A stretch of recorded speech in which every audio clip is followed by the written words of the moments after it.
wabarakatuh. Baik, di sini kami akan mempresentasikan mengenai sejarah mata uang. Dapat kenalkan, nama saya Brino Sudara. Nama saya Muhammad. Saya Jangan Pertama. Saya Salat Judias. Saya Firman Jayanto. Saya Udasan. Saya Arya Setiawan Satya. Dan saya Tata Pradana Mukti. Baik, di sini kita akan langsung menjelaskan materi yang pertama. Oke, baik. Di sini saya akan menjelaskan tentang definisi uang dan fungsinya. Oke, uang itu adalah alat tukar yang diterima secara umum dalam transaksi ekonomi untuk memperoleh barang dan jasa. Uang juga berfungsi sebagai alat satuan hitung yang memudahkan penentuan nilai, sebagai alat penyimpan nilai untuk menjaga daya beli dari waktu ke waktu, terus ada sebagai alat pembayaran utang. Dan selain itu, uang berperan juga sebagai alat penukar yang mempermudah perdagangan dibanding sistem barter. Terus dalam perekonomian hidup modern, uang terbagi menjadi uang kartal, uang giral. Terus fungsi utamanya itu dia memfasilitasi transaksi, mengukur nilai ekonomi, menyimpan kekayaan, dan mempermudah pembayaran. Di sini saya akan menjelaskan tentang kriteria dan jenis uang. Yang pertama ada kriteria uang. Uang harus memenuhi beberapa kriteria utama, yaitu harus diterima secara umum sebagai alat tukar, memiliki nilai yang stabil, mudah dibawa, tahan lama, dapat dibagi tanpa kehilangan nilai, serta sulit dipalsukan. Selain itu, uang juga harus memiliki standar nilai yang jelas dan diakui oleh pemerintah.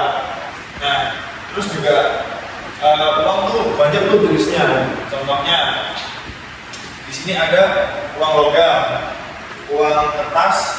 Terus di zaman sekarang juga kita menggunakan ATM sebagai alat pembayaran. Baik, di sini ada jenis uang, yaitu ada uang kartal.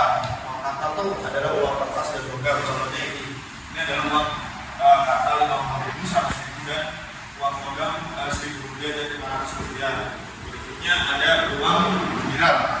Uang giral itu berupa ATM atau kartu.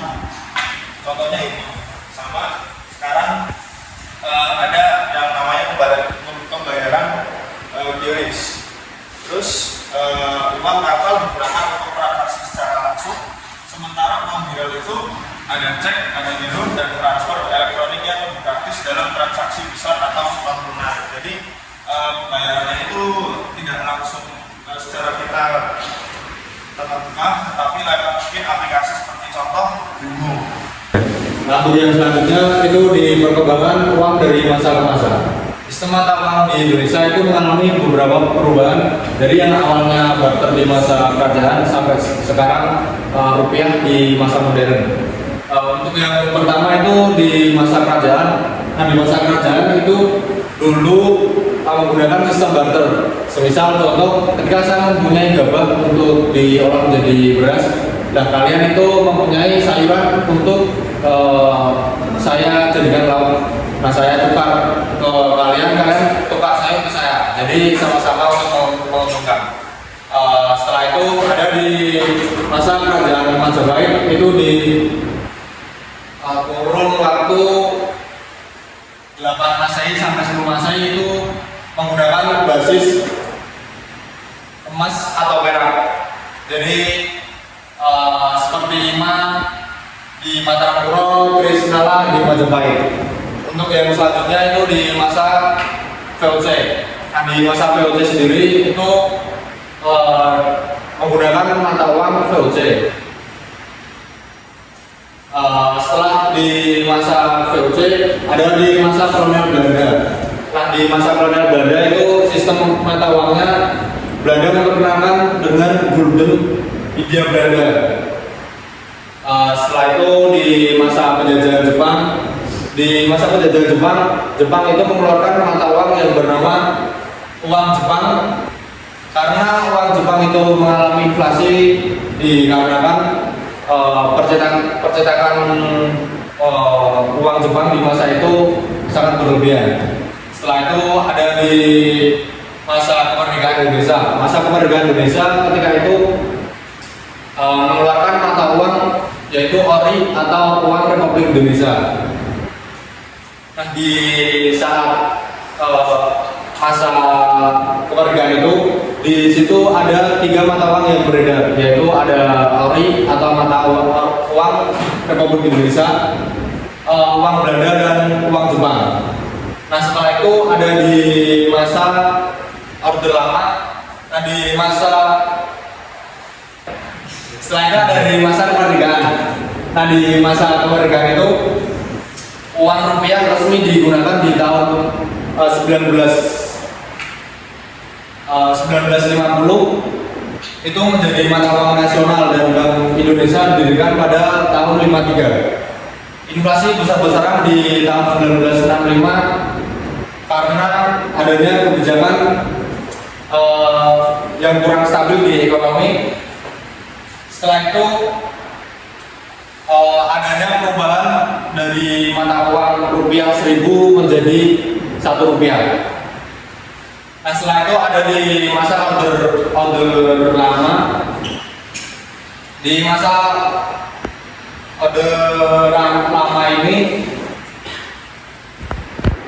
rupiah mengalami keanjlokan yang sangat drastis dibanding dolar US. Di masa Orde Lama ini yang semula 1 USD sama dengan 2.000 rupiah, di masa Orde Lama ini 1 USD menjadi 17 rupiah. Setelah itu ada di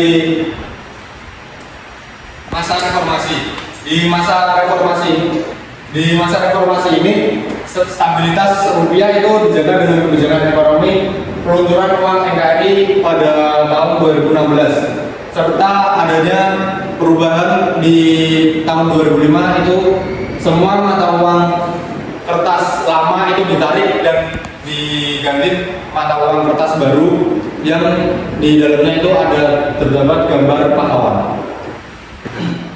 Nah, di sini ada beberapa kolonialisme. Beberapa yaitu ada 5. 1. Pengenalan sistem keuangan modern. Pada masa itu Belanda memperkenalkan sistem perbankan modern dengan didirikannya The Javas Bank atau DJB pada tahun 1828 yang menjadi cikal bakal Bank Indonesia. Yang kedua, pengaruh terhadap mata uang. Pada saat itu mata uang kolonial mulai diperkenalkan dan dikontrol penuh oleh pemerintah Belanda, sehingga ekonomi Indonesia sangat bergantung kepada kebijakan moneter kolonial. Yang ketiga, eksploitasi ekonomi melalui sistem moneter. Pada masa itu, pajak dalam bentuk uang diperkenalkan untuk memaksa masyarakat ikut dalam ekonomi uang dan bekerja dalam sektor-sektor yang menguntungkan kolonial. Yang keempat, dampak terhadap sistem perbankan. Pada saat itu, pribumi sangat kesulitan dalam mengakses kredit yang menghambat perkembangan ekonomi lokal. Yang kelima, warisan pasca kolonial. Setelah kemerdekaan Indonesia menghadapi tingkat stabilan moneter akibat peninggalan sistem kolonial, mulai dari inflasi yang tinggi dan kebutuhan untuk membangun sistem keuangan sendiri. Akhirnya dinasionalisasi menjadi Bank Indonesia pada tahun 1953, menandai awal sistem moneter yang lebih mandiri. Baik, kemudian ada peralihan pintu uang. Setelah kemerdekaan Indonesia pada tahun 17 Agustus 1945, proses pelestarian dari mata uang kolonial ke mata uang Republik Indonesia mengalami beberapa tahap yang penuh tantangan dan bentuk secara garis besar. Untuk yang pertama ada penggunaan mata uang lama 1945 sampai 1945. Jadi ini setelah Indonesia proklamasi, Indonesia masih tetap menggunakan uang lama dari Belanda. Jadi uangnya diberikan seperti ini. Kemudian yang kedua ada penerbitan uang Republik Indonesia ori yang diterbitkan pada 30 Oktober 1946. Uang ori ini adalah uang pertama yang sudah diciptakan untuk mata uang di Indonesia. Dan yang ketiga ada perlawanan terhadap uang Belanda atau NECA. Gambarnya tidak ada. Ini uang untuk melawan inflasi atau keuangan pada Belanda. Dan yang kemudian ada peralihan mata uang setelah konferensi meja setelah melawan Belanda, peralihan mata uang menjadi rupiah menjadi seperti sekarang. Seperti ini, standar bersama yang sama. Dan yang terakhir adalah pengenalan rupiah sebagai mata uang modern. Dan yang sampai sekarang, jadi nilai mata uang mulai dari Rp1, Rp2, dan seterusnya Rp100.000 sampai sekarang. Selanjutnya tantangan. Apa saja tantangan yang dihadapi Indonesia dalam memusnahkan dan mempertahankan mata uangnya sendiri? Yang pertama ada faktor eksternal. Kebijakan negara besar seperti Amerika Serikat, terutama dalam menentukan suku bunga, dapat mempengaruhi nilai tukar rupiah. Yang kedua, faktor domestik. Inflasi dan pertumbuhan ekonomi domestik memainkan peran penting dalam kekuatan nilai tukar rupiah. Yang ketiga, ketergantungan pada ekspor dan impor. Indonesia merupakan negara yang bergantung pada perdagangan global, terutama pada sektor perminyakan dan ekspor tambang. Yang keempat, stabilitas ekonomi makro. Pemerintah dan Bank Indonesia harus memantau dan mengelola nilai tukar untuk menjaga stabilitas ekonomi makro dan meminimalkan dampak negatif dari fluktuasi nilai tukar. Baik, selanjutnya saya akan menjelaskan peran Bank Indonesia. Sejak berdirinya pada 1 Juli 1953, Bank Indonesia atau BI memiliki peran utama dalam menjaga stabilitas mata uang rupiah guna mendukung pertumbuhan ekonomi nasional.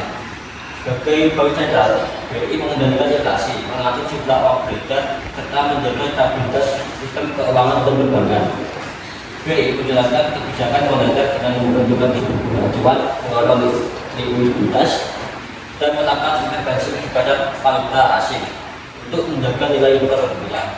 Selain itu, BI mengawasi sistem pembayaran dan sistem perbankan agar tetap stabil.